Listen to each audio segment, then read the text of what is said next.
Si na Congolais nyonso kolanda biso lelo, je pense très bien que boza ebele o bozali kolanda Stani Boy. Soit tant vraiment ya kolanda émission na ebisi bino mbutu mbutu na kati assemblée nationale ya blague ti. Mbutu mbutu oyo kaka ya mbutu mbutu. Mbutu mbutu donc les gens maintenant ba comme kolakisa ba position na bango. On voyait peut-être d'autres députés comme si baza pona peuple mais baza pona peuple te baza pona mabumu na bango na ba famille na bango. Et aujourd'hui, je vous confirme que Bamoussousou va sepelité parce que Babanda qui collait la Simaya Vital Camer aujourd'hui, Camer n'est plus là. Bamoussousou va commis,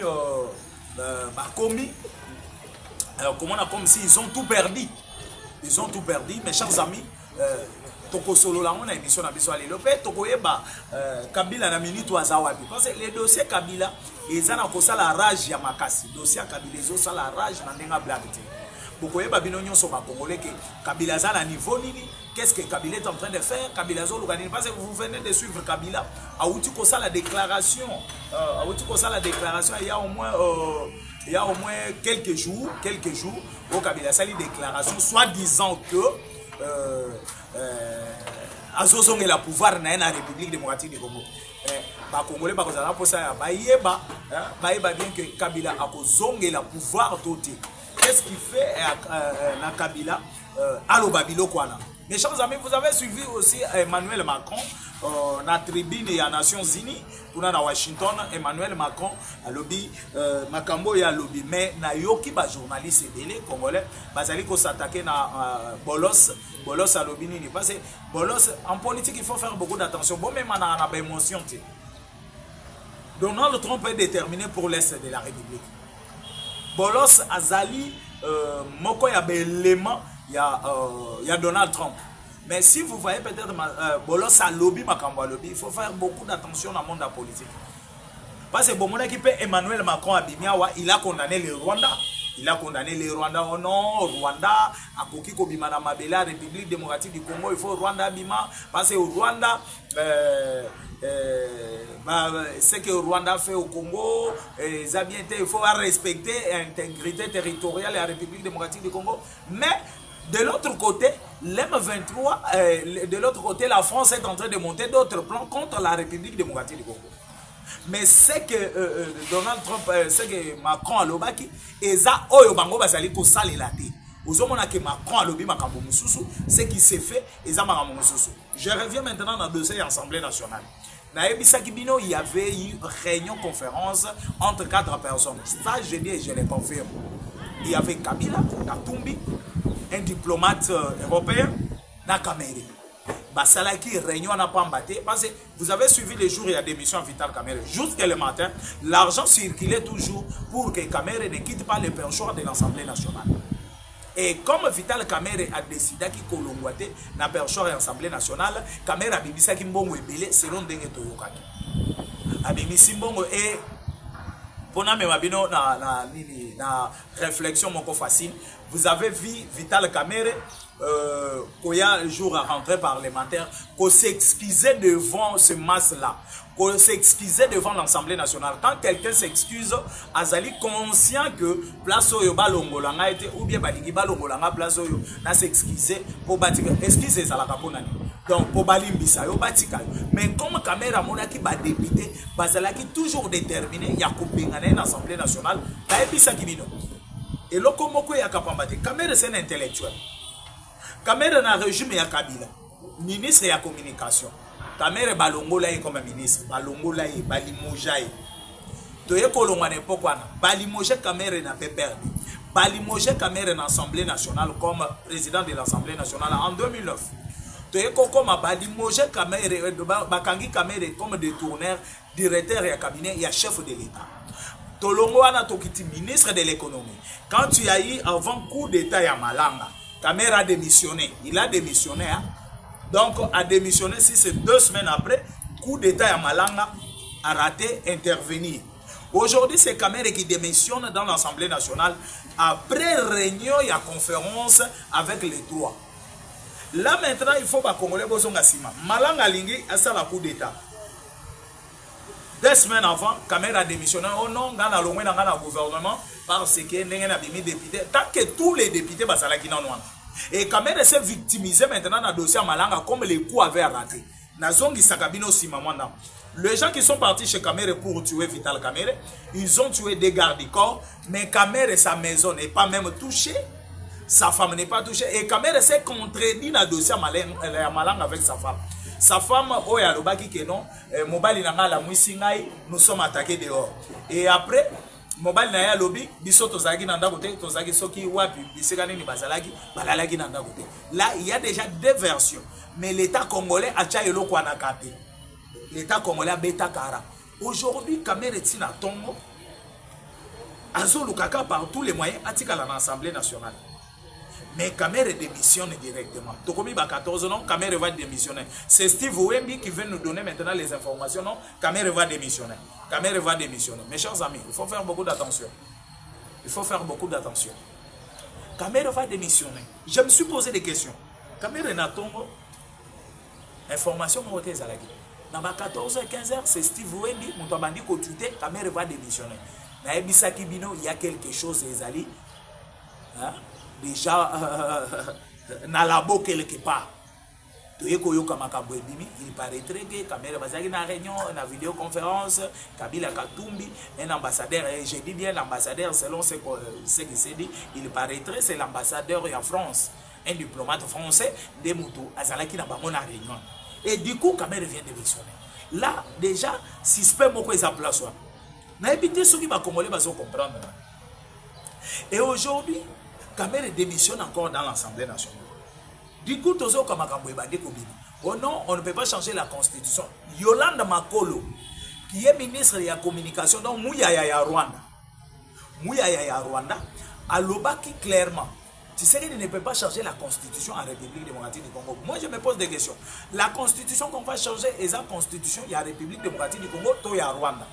Là, maintenant, les Congolais, qui comprendre place esprit dans les ok. Et les députés, tout le monde va député mosaïque, il y a eu de personnes, député, il y a eu de personnes, va salir déclaration à Makassi en disant qu'il faut qu'on change la constitution. Bandego, le Rwanda n'est pas la République démocratique du Congo. Quand on parle du changement de la constitution, pourquoi l'Angola n'intervient plus? Pourquoi le Centrafrique n'intervient plus? Gabon et consorts. Mais ce n'est que le Rwanda. Hein, côté le changement de la constitution à Congo. Si vous voyez les Rwandais, le M23 traîner toujours à l'est de la République, c'est à cause de la constitution que nous avons. C'est à cause de la constitution que la République démocratique du Congo basa en Congo. Et c'est à partir de la constitution où la République démocratique du Congo basa na ko subir ba makambo nyonso tozomo. Si aujourd'hui, je vous dis bien, la constitution que nous avons aujourd'hui, c'est ce qui fait traîner les Rwandais à l'est de la République. Parce que la constitution que change, les Rwandais viennent de modifier sa constitution. Kabila a modifié la constitution plusieurs fois. Kabila a modifié la constitution plusieurs fois. Et comment Batubakoki Kobima si tu sais devait changer la constitution, Aligati Kala na pouvoir libéla, Yamana Bomoni Azali ko changer la constitution, c'est dit n'importe quoi. C'est dit n'importe quoi. Kabila n'a fait pas changer la constitution. Kabila n'a fait pas modifier la constitution. Mais pourquoi il a quitté le pouvoir? Tu peux changer la constitution, tu peux tout faire, mais ce qui peuple bazar na yote deko. Attends, changer la constitution au Kolomwakaka. Au Kolomwakaka. Et maintenant, ceux qui sont à l'est de la République, Nord Kivu, Sud Kivu, Bamana Bazo déclaré que non, Atabi Tumba et Sili, il faut que Tshisekedi reste d'abord au pouvoir, même pendant 15 ans, 20 ans, pour qu'on s'assure que Bitumba et Sili est là. Parce que si Tshisekedi va partir, Bitumba ou aussi là 5 ans, 3 ans après, donc on risque encore de revenir dans la même bêtise. Il faut que Tshisekedi reste d'abord. Parce qu'aujourd'hui, nous, l'Est de la République, nous avons les Ouazalendo qui existaient depuis longtemps, mais le Ouazalendo ne s'exprimait pas parce que c'est lui qui dirigeait la République démocratique du Congo. Azalaki membre à M23. Aujourd'hui, vous voyez Kabila sécurisé par les Somaliens. Les Somaliens sont là en train de sécuriser Kabila à l'Est de la République. Au moment où je vous parle, Kabila est à l'Est de la République avec la sécurité somalienne. Avec des commandos somaliens. Des bases à la sécurité à Kabila. Et maintenant, du côté de l'Assemblée nationale, Ce qui va député, c'est que vous avez conscience. Ok, madame, oh non, quoi, Kamere, et tout ça n'est pas notre problème. Problème, peuple congolais, c'est les causes là. Et ça, Kamere est parti. Mais n'a pas que Kokende n'a pas une volonté. Kamere est parti parce qu'ils ont d'autres plans. Ils ont un plan sous. Au moins, monsieur Kamere, comment on appelle, charte à Union Sacrée. Kamere a refusé de signer. Didier Kamere, Abimaki a Ebisi Bissoni. En 2028, Kamere sera candidat. Et Kamere poise à la candidat, voilà ce que Kamere est en train de faire. Le jour où il y a des missions, il a eu parole dans la perchoir à l'Assemblée nationale. Kamere a trop focalisé sur la jeunesse. Kamere a trop focalisé sur la jeunesse. Et moi, je vous pose des questions. Si la jeunesse, Yambo Cannabiso, jeunesse Yambo Cannabiso, Batelemi, on a Kouloubake, non? Kamere, c'est notre candidat. C'est Kamere qui va soutenir ceci. C'est Kamere qui va faire ceci. Mes chers amis, est-ce que vous pensez que ça va passer? Dites Kamere à l'objet. Mais tant que Kamere est dans l'union sacrée, le numéro 1 de l'union sacrée, c'est Félix Antoine Tshisekedi Tshilombo. C'est bien lui qui va pointer maintenant, c'est lui qui va les remplacer. Et comment Kamere peut commencer à se pointer? Il faut que Kamere nous donne l'exemple de l'MLC. Tomana qui est le président de la Ligue de jeunes de l'MLC à Bimi. Jean-Pierre Bemba. Kaka Lolenge na expliqué bino. Ba Rwandais bazana intérêt bazali koluka na kati ya République démocratique du Congo. Leurs intérêts c'est quoi? Ba Rwandais bayebi très bien que si on va changer la constitution de la République démocratique du Congo, bango bakozala ba perdant. Donc la constitution que nous avons est outine na Rwanda. Et zande ba Rwandais batu ba imposer que na République démocratique du Congo. Nous moni manœuvre na bango na kati ya institution parce il fallait boyeba ba Congolais, il fallait boyeba. De façon qui bozo yeba te. Comité international ba koki ko travailler na mutu azali banda ya masolote. Bango ba travailler ka toujours na bato bazana kati ya institution. Mais le fait ya que Vital Kamerhe a démissionné na yebisa kibino. Omoni aboye ko signer d'abord charte ya Union Sacrée. Kamerhe batelemeli makambo ya constitution. Oyoki siko Kamerhe nde mutu azozwa na kati abwakeli bao bazali banda. Oyoki Fayulu abimi alobi oh non, si Tshisekedi va changer la constitution à ko rencontrer dans Zelanaï. Mais Fayulu incapable de mobiliser même 1000 personnes. Fayulu azana bangote. Deli sasanga sali marcha wana 10 personnes na balabala. Mais ozoko to côté la constitution. Ba côté le ngona banani. Là vous allez comprendre que bongo to yebisi bino ke ezoya na nzela diplomate moko. Et ce n'est pas à cacher diplomate français. Parce que les Français na yebisa kibino, ceux qui bozali kolandanga très bien. Parce que munoko nanga elobaka nango. Na yebisa kabino bien que la France que vous voyez ici, un jour France est ici, France est comme désert un jour.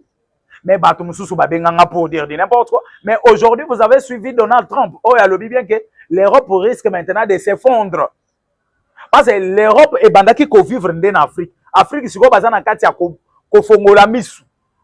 No moni basangane ba Mo Ibrahim, ba Mo Soros, ba Katumbi banane, basangisi mbongo bango tout pour aller corrompre Bolos Oyazali conseiller à Donald Trump en matière d'Afrique. Bakende ko corrompre ameka ko changer langage Bolos ozo sala erreur. Erreur ozo sala les années parce que Donald Trump soka comprendre il va te chasser. Mutuku doit dépenser mbongo ebele na campagne à Donald Trump. Parce que si Donald Trump a réussi makambo ya Ukraine, a réussi la République démocratique du Congo, républicain déjà aux États-Unis. Nul. Parce que Donald Trump a ça tout déjà tolo na makambwana. A tout non, il fallait bakoumi ça y est, azo mérité ba médaille, azo mérité ba diplôme de mérite, ba nini denga sili Afrique ya Congo na bitumba ya Ukraine. Et maintenant tomoni bolo sabimi tout ça et outi wapi et outi ka pas bandokana parce que ba yoki déjà lisolo ya changement ya constitution. Ba yoki déjà lisolo ya changement ya constitution, le lenge makambo ya changement ya constitution ezana kati ya kokende. Ils ont vite compris que non, si on va changer la constitution, Rwanda Boyebi, le chef de l'État s'est prononcé qui maladi bosso. na makambo ya changement constitution.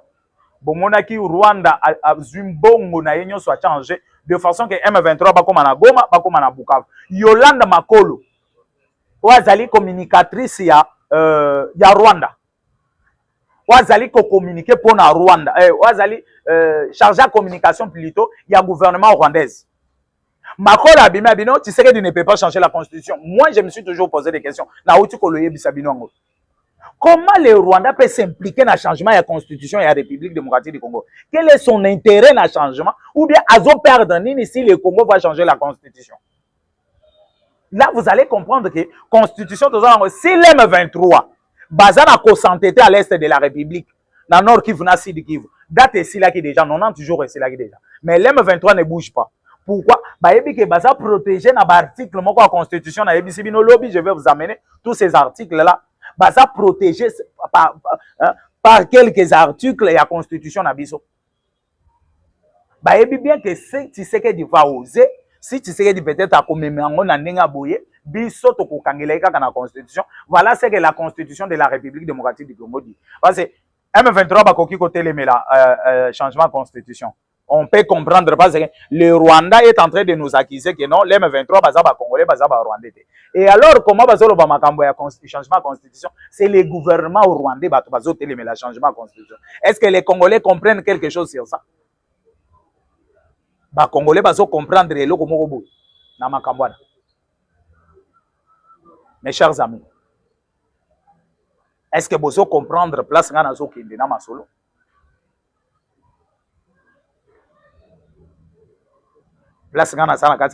Vous comprenez ça? Landa siko lisolo to kende maleme. Mes chers amis, tomoni Rwanda akeye kozwa basoda ya Somalie, basoda ya Kenya, basoda ya Uganda, oui. Il y a au moins 4 pays où akeye kozwa basoda. Aye ko renforcer ba position na ye à l'est de la République. Aye ko renforcer position pambati. Parce que Kagame na yebisaki bino azaki na kati ya kotambola koluka bisika kosomba binduki. Kagame akendaki na Astana, Kagame azaki na Egypte, Kagame azaki na ba pays belé ya Europe, même ya Asie o ya beti batu. Parce que Kagame soki bozo yeba te, Kagame azana kati ya koluka lolenge kani, hein, lolenge kani oyo akoki ko s'organiser pour attaquer la République démocratique du Congo. Bolandaki ministre des Affaires étrangères dans les États-Unis. Monsieur Olivier. Monsieur Olivier yaki mbango alobi non parce que atamboli na ba pays nyonso azwi minduki te. Baboyi kopesa ye minduki. Lolenge baboyi kopesa Paul Kagame minduki. Kagame est en train de se préparer maintenant pour attaquer la République démocratique du Congo. Menaçance nini? Na République démocratique du Congo oya zolinga ko attaquer. Il fallait asomba minduki. Parce que ba déclarer qui déjà balobi bien Félix Tshisekedi azana kati ya dormir bango mais en même temps azana kati ya organiser nani armée nae azana kati ya kobongisa armée nae pour nous attaquer. Le Rwanda maintenant bazana kati ya koluka lolenge nini bakoki kosomba pe ba arme bakendaki na mboka oyo na Iran. Bakena na Iran basala échange ya minéraux na Iran. Iran appelle ça bango minduki. Parce que France yé moko kolo masolo France ces derniers temps azo salaneti kozonga mwasi malgré sont des hypocrites bazo batama mais na cesse bazo beta ba carte mosusu na ebisi bino démission à Vital Kamerhe outé pas ba français. Ba français de bato ba ebisi démissionner et outi na Kamerhe te. Parce que soki Kamerhe yé moko donc ti tongo ya jour balingi balongola ye. Kamerhe abandaki déjà ou pensa mbongo de façon que balongola été. Kamerhe est venu na perchoir à l'Assemblée nationale le jour où il y a ouverture. Il y a session parlementaire. Kamera est à Sengi Bolimbisi. Donc, Ndenga Sengaki Bolimbisi, Azaki na opposant Atikala comme président de l'Assemblée nationale. Mais la France, peut-être, Bazana Biloko va cirer. Parce que Vital Kamerhe Yoka Rabatutu Balobagage, non? Asamuto Aba français. Ça, c'est connu. Et maintenant, la France, Ndemutozo Salaba manœuvre, nous sommes à l'est de la République. Kagame Tamboli, Aluki Minduki. Après ça, français minéré, habité. Na minute, Teresa Robeba. Moi, aussi maintenant, le Minduki Zate. Alongwe akeye na Iran. Pour luka diplomatie à Sikana Iran. Achape ambassade na yekuna pas à la ambassade te. Erto Betiango abangi kokende Iran. Iran pe aboyaki minéré na ye. Parce que ce qui a lingaki akende kuna, biso to lingaki to zala na pas d'avance. Parce que nous avons l'ambassade là-bas. Er bango bazo ya po babanda ko négocier ko ambassade. Biso to yoko bongisa diplomatie na biso ba relation diplomatique na biso na Iran tomatisi lisusu masolo. Le lege to sali yango na Astana kuna. Astana na Kinshasa boyebi ke na minito masolo na biso eza avancé makasi. De moni Kagame akei ne bisika M23 babanda ki kozwela bango minduki. Kagame akei ba yebise ya minduki ezate. Minduki to ça il faut topé sango République démocratique du Congo. Kagame s'est décidé maintenant il y a kozwa quelques chars de combat au etikalaki na Rwanda pour ekatisa na République démocratique du Congo. Ba chars de combat na na République démocratique du Congo pour na koya ko sala guerre na République démocratique du Congo. Koya ko bumbisa République démocratique du Congo. Mais de l'autre côté, aux États-Unis d'Amérique, Olivier Ndurugerera, Azana Katia Kolukato signé un accord de paix.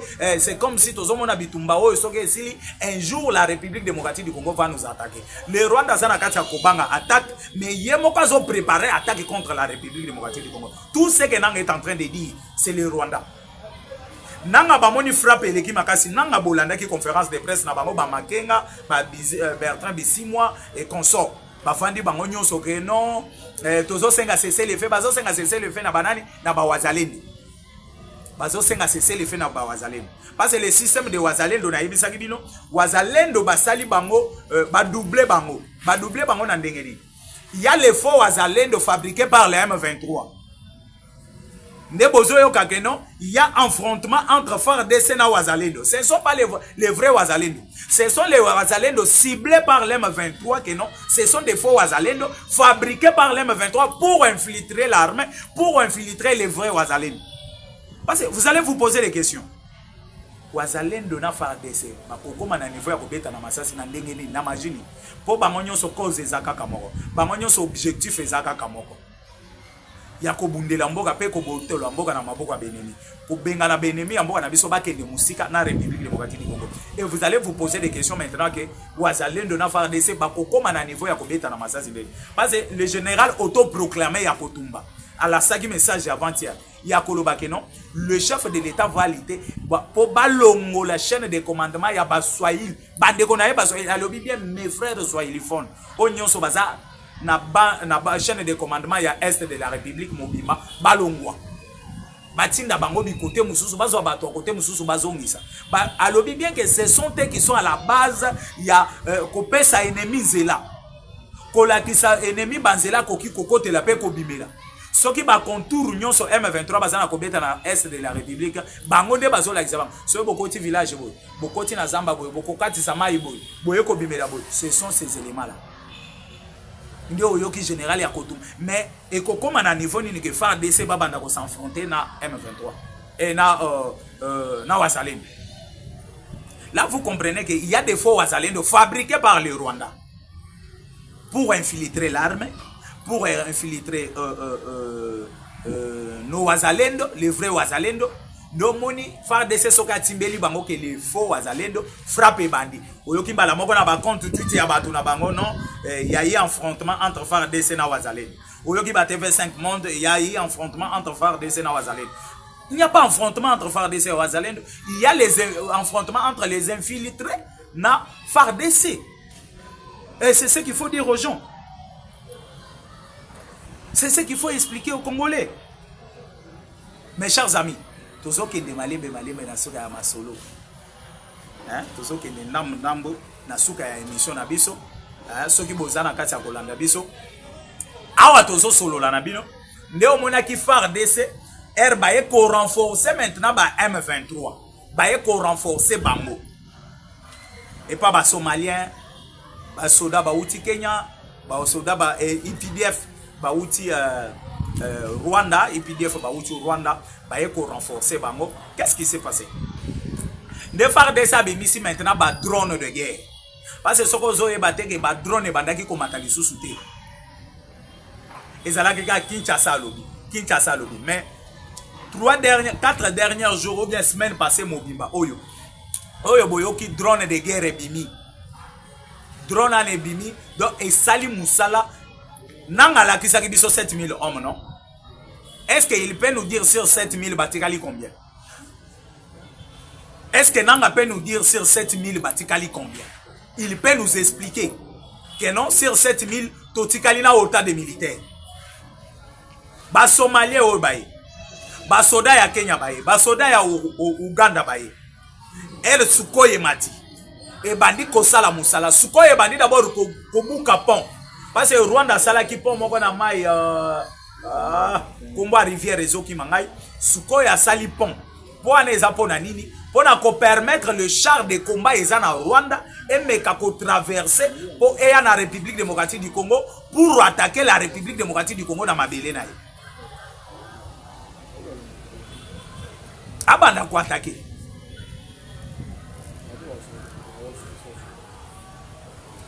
mes chers amis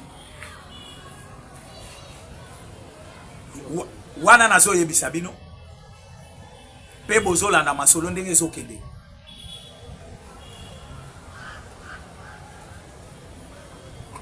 et ba pont ere bukani ba bandi ko bwaka ba missile ba panzi pont ba somalien bazaki côté na biso ba soda ya Kenya et consort ba lukisi ko moyen ya kokima ba traverser mai ezati nde ba bandi ko sala bango sikoyo opération chirurgicale drone ezosala Sukoye ezosala bana mai tu batali babiai awa mabe koti mabe ekoti awa lolenge mabe ekotaki bakomi koluka kozonga Rwanda nzela ezati wazalendo na se Sukoye likolo na ebiso ke Somalie s'est posé des questions pourquoi n'a-t-il parce que Somalie baye par nini ya Kagame. Somalie c'est Kabila qui est allé solliciter ba soldats ba commando somalien. Na minute où Kabila est à l'est de la République. Ba tout bazo ça la sécurité nae cette fois-ci ce n'est pas EPDF ou bien RDF mais ce sont des commandos somaliens. De bazo ça la sécurité à Kabila na minute où. Bango de bazana ceinture de sécurité à Kabila. La personne n'intervient pour dire que non, Kabila Bozoko c'est la Makambote, Kabila Bozo Salelaïbo. Kabila c'est un ancien président de la République démocratique du Congo, sénateur à vie. Mais comment Kabila peut être sécurisé par les commandos somaliens? Et vous comprenez maintenant que Kabila Biloko tout Basako cité est vrai. Maramutu Basako Lobana Kabila est solo. Maramutu Basako Lobana Kabila est solo. Mes chers amis, nous allons suka émission na biso. Ce qui yo monto zali ko landa biso bisiko landi, to komi na suka na meki ko expliquer bino makambo ya Assemblée nationale bolanda qui a monyo so ya changement à constitution au ba député ya IDPS ba telemi balobi à haute voix na mosaïque balobi nous allons changer la constitution. Oki balamoko fayu la telemi non Tshisekedi da ko croiser et là ils ont pesa bango force na ebisbino ezambongo yo basololi ekoya ba millions et des millions po basomba ba motocycliste basomba ba association na ba mouvement ya ba jeune nyonso basomba ba yana ngamu na bango basomba ba mouvement ya ba mama ya ba femme basomba biloko basomba ba jeune belé ba yana ngamu na bango po babanda ko sala siko ba koloba changement à constitution bango babimi l'ex-ministre de l'Industrie, c'est lui qui fit le secrétaire à MLC, c'est qui le jeune ici, Wana Lingwala, c'est qui encore le nom Kambila, un nom comme ça. Ayebisa Kabino. Alobi Fayulu Katumbi Kabila na ndeko na biso Delisa Sanga. Abibotika makambo bozo luka ya balabala. Parce que ce qui bokei na makambo changement de constitution, bokei na ngona nenga balabala. Sachez bien que Tshisekedi va changer la constitution na pété. Parce que masolo balabala boko bete la ngo IDPS te ayebisa Kabino. Azalaki secrétaire ya MLC, les lois en parti politique nae, azalaki ministre de l'Industrie à l'époque à Kabila. Ayebisa Kabino clair. Alobi makambo ya balabala soki bolukiango avec l'IDPS, vous allez tout perdre. Parce que bakolo balabala c'est l'IDPS. Bakolo balabala ezaï de pes. C'est lui de pes moutou à côté les mamans maintenant. Lui de pes sori balobi ke tobimi sur na balabala. Fayu le koko kate. Katumbi au koko kate. Nani Delisa Sanga. Poussière. alobi boluka stratégie mususu ya balabala te ndenge Fayulu alobi ke akokutana na Tshisekedi na balabala akokutana na Tshisekedi te akokutana nde na UDPS na balabala là bokoyoka moto ndenge pelaka constitution peut-être soki ezalaki ya kochanger ata novembre ya année prochaine bakochanger yango avant décembre soki bozoyeba te ekochange jamais avant décembre. Je pense très bien que naza na suka ya émission nanga bino nyonso bobetaki libaku malamu ya kolanda nga na émission na biso lelo changement de constitution eza certain wana eza vraiment nini ya bakongolais tout bazozela bakongolais nyonso bazozela ngo vraiment à bras ouverts. Je pense très bien que naza na suka mon numéro est plus 243 82 75 76 085. Ciao.